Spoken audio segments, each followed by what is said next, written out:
Hey everyone, and welcome to Almost Cancelled. I'm Peter, that is Connor, and we are going to talk about Maniac, episode 9. It's called Utangatta. So, full spoilers for the episode, as always.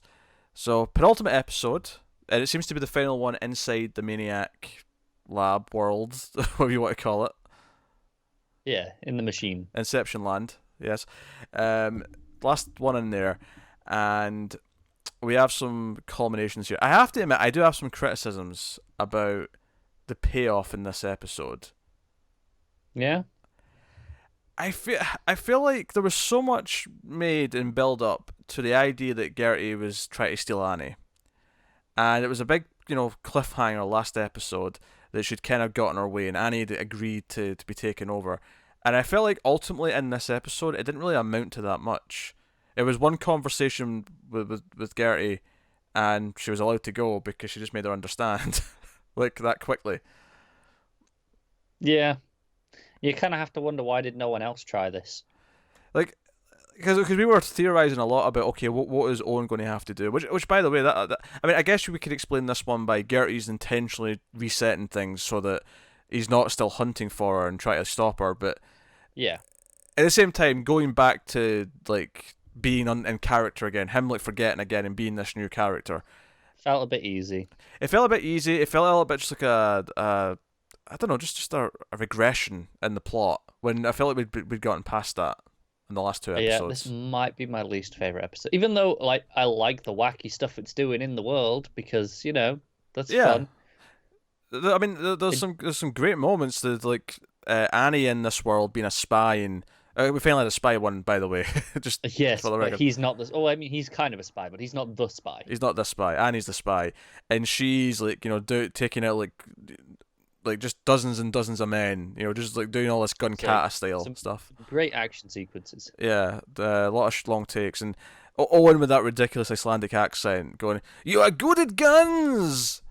I love the explanation for the accent, where he's like, my mother was, these three things, and my father was these three, like Yeah, Italian, Dutch, something.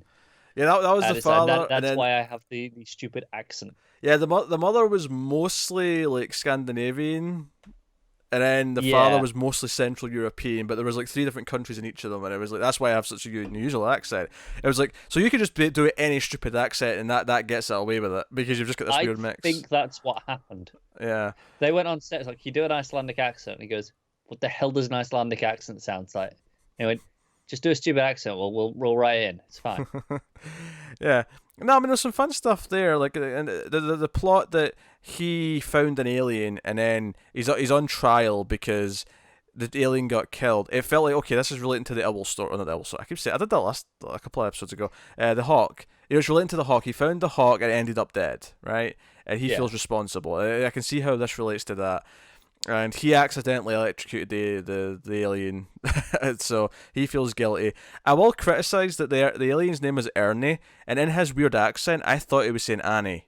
I really thought he was saying I Annie. caught that a couple of times and I was like, is that intentional or is it just weird? Yeah, I don't know. It was weird, but she finds him, and I thought she knew who she was at first, and then it turns out no, Jed sent her. So it's almost like because we kind of set up the idea that his brother, his fake brother, is the brother he always wanted, and he's on his side. He's looking out for him because that's what Owen's always wanted. There is someone to look out for him, and him to look Yeah. after backwards. But, not backwards. You know what I mean?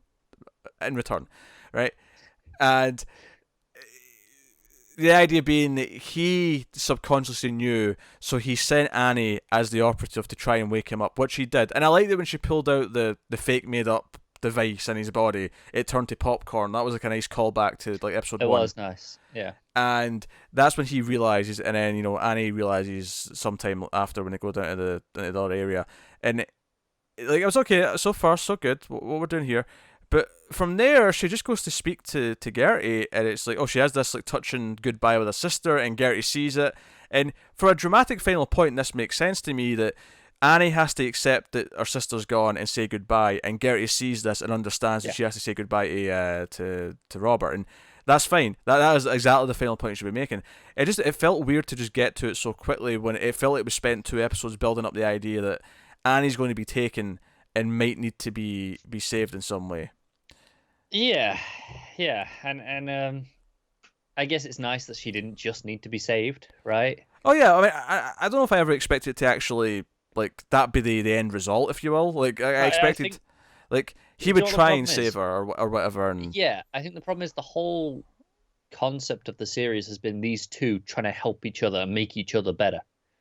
yes, So you can't just have one save the other. That would feel yeah, unfair. they have to help each other save themselves or save each other or whatever. There has to be like a balance there, and it kind of felt Yeah, like outside of her like getting him out of the courtroom and then taking him to to fake Jed. After that, they were kind of on their own, doing their own thing, and yeah, Owen's like he's saving like everyone in the lab because Gertie's taken over and locked everyone in, and is going to she electrocutes the big guy and the big orderly, and then is taken over, and of course Greta's like, oh, she's going to take people prisoner and blah blah blah. She's like trying to explain this to them, and Azumi gets very defensive and says, oh, you're just jealous. You're just jealous that we're doing this, and I have your son. She kisses him and all the rest of it. And other way, Thoreau going blind instantly, and then crying out in pain as his mother's hugging him, and he's up against the glass like he's been attacked in a horror movie, and it's just his mother hugging him yeah. from behind. He's like, "Please help!" That was great. And the idea that he wants to kill Gertie because he has to let go of this. And Azumi doesn't want to kill Gertie. She's like, no, we can't ruin everything we've done. Just we can save it, yeah. Yeah. But he's willing to let go, which is And he's like, no, I have to kill my computerized mother. Yes. Because of course his mother points out like, you basically try to build something to replace me. You even picked the same field that I'm in. He's like, I'm a biochemist. I'm a neurochemist. I am not the same as you. How dare you? Honestly, this stuff is probably my favorite stuff this episode.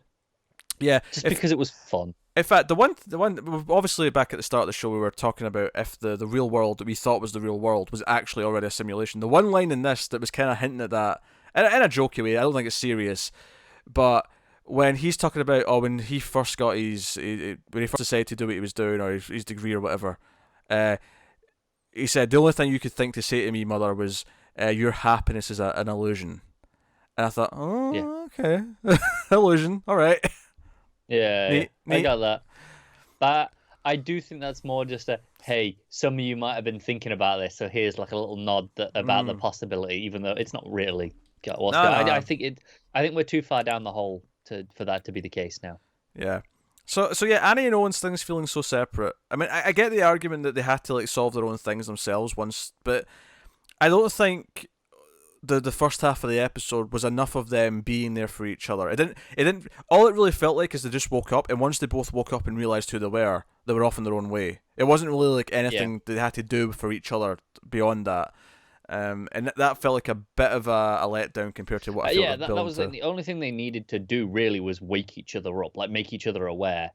But we left the last episode with them both aware anyway. Yes, which is weird.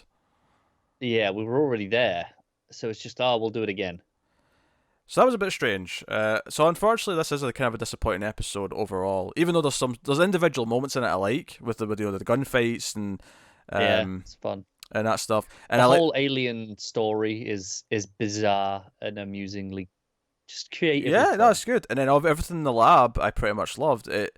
It's just because of where we've been building to with these two characters and not even just emotionally, just the idea that the last two episodes built up this entire plot thread of, Annie's going to be kidnapped by the computer, and we're going to have to deal with that. And then dealing with it was almost a non-event. It was just one conversation, and then she witnessed the scene with the sister, and that was it. And that was it.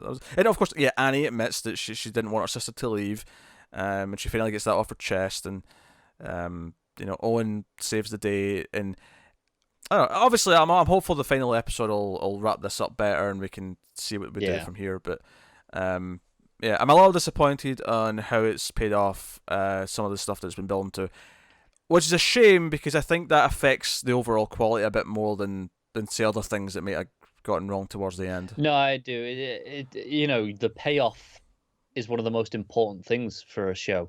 Like when you're investing, it's not quite 10 hours, but let's say 8 hours. Yeah. When you're investing that much, it's got to be the reward has got to be satisfying at the end. And this wasn't. I mean, this is payoff for only maybe 2 or 3 hours worth of story, but it still feels a bit like, okay. I'm just, whatever. And I'm wondering, was it an episode too much? Like, because I don't know, like most of this episode feels unnecessary because it feels like, oh, we'll just, like you say, it was regressive. It's like, well, we'll go back and pretend that ending of the last one didn't happen and just do it again. It feels repetitive.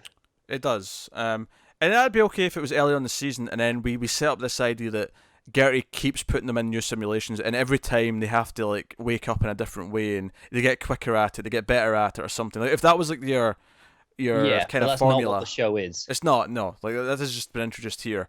And again, I'm just assuming she did that. Like they never actually explain that she reset the world or anything like that. We just kind of have to assume it. Yeah, I mean, I got no other reason. Yeah. And why is Annie free to roam around, I guess, as well? Like, if she's been taken by Gertie, like... I wonder if it's because she accepted the deal willingly. Gertie didn't think she had to worry about her as much, whereas with Owen, it's like, no, he's a threat. Yeah.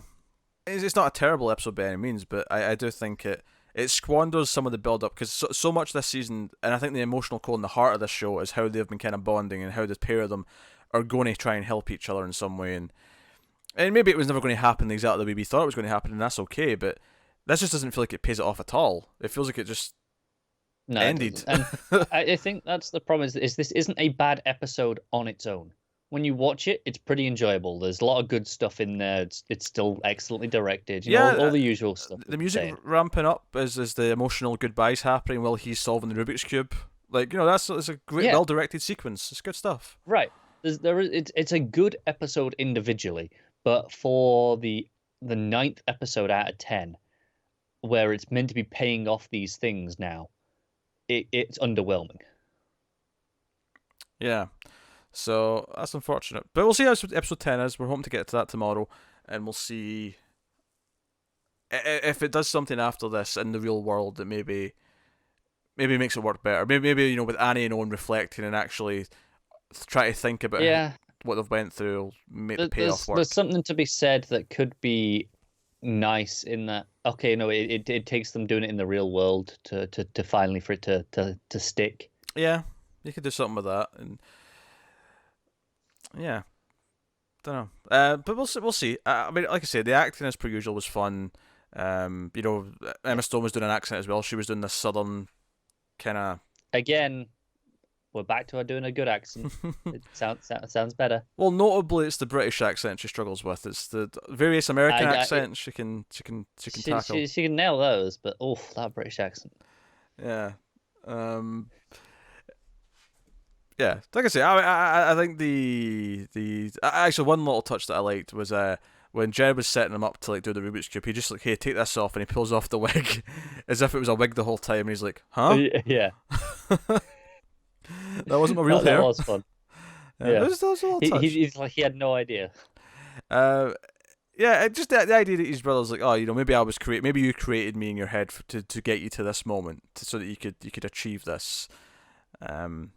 But I do think his side's a bit weaker in the sense that I think with hers, I get completely how this wraps up her pain, her trauma that she's been dealing with. Yeah, he's not there yet. He isn't there yet still, and I mean maybe that's where the heart will come in next episode, is that she will help him in the real world. Like they'll be friends now, if not a couple, if not whatever else, but they'll be there for each other in some way. I don't know, but like I say, yeah. So oddly lukewarm episode because it flounders the payoff. Yeah, I don't think, like I say, I said, it's probably the worst episode.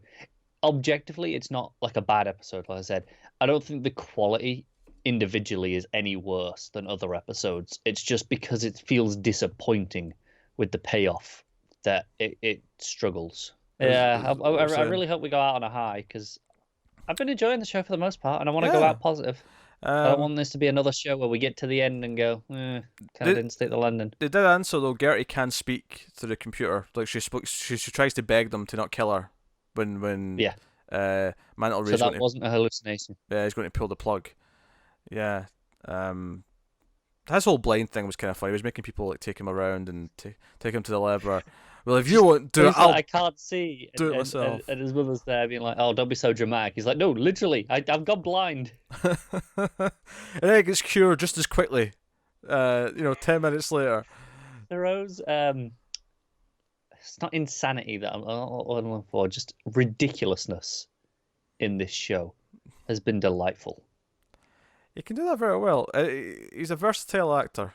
I'll say that. He is. I've seen him do a few different types of roles now. The less said about Mute, the better. But no, I'm not holding him responsible for that one. Yeah. God, his haircut and that was so stupid. It was worse than Owen's in this. Yeah, it was. Oh, dear. I want to be on a ship and be shot to Ernie's home planet so they can try me as they wish. Or whatever the sentence was. I don't know. He was doing this thing. But, dear. Because when I thought he was saying Annie, I thought this was a ruse to try and get to wherever Annie was inside the computer. I wonder if that was intentional, like, it was supposed to be like, hey, remind you that, you're saying Annie, to kind of jog his memory almost. I don't know. It's the only thing, because it did sound very similar a lot of the time, and I wonder if it was like, like a subconscious, in the same way that he sent Jed, subconsciously. Maybe subconsciously, it's like, okay, the name will be something that might remind you of her. Maybe. I feel like I'm reaching, admittedly. Yeah. So I say, kind of a frustrating episode. We'll see how the last one maps out, but we're almost done. Episode 10 should be tomorrow or the day after. So thank you very much for watching or listening. Do tell us what you thought of the episode in the comments below. Like, subscribe. If you want to support the channel and the show and everything we do here, head over to patreon.com/mailedfuzztv, and you can do that over there. But otherwise, that is us. Next Netflix show coming, I'll just remind you, is The Haunting of Hill House, which I'll be doing solo because Connor's on vacation. That launches this Friday, basically. This Friday. So I'll be doing that. So you can look forward to that. But that is us. So thank you once again for watching or listening. We always appreciate it. Keep watching TV, guys. Have you got any vanilla?